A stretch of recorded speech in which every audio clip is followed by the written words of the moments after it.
Today's rhythm exercise is focused on the simple time signature 4/16. This is part 10 of 11.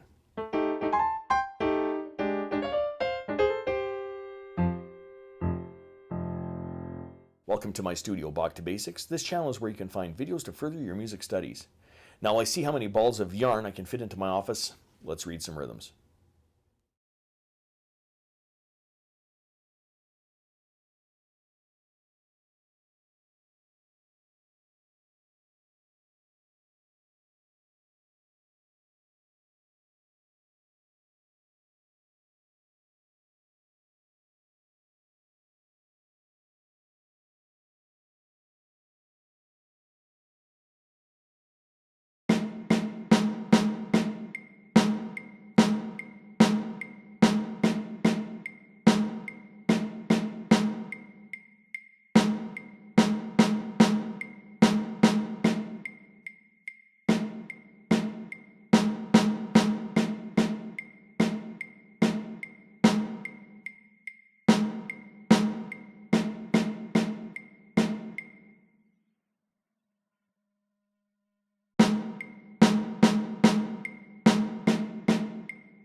If you found this video helpful, click like or subscribe, or visit my Patreon page linked in the description below for early access to videos like these and, well, whatever else I'm doing over there.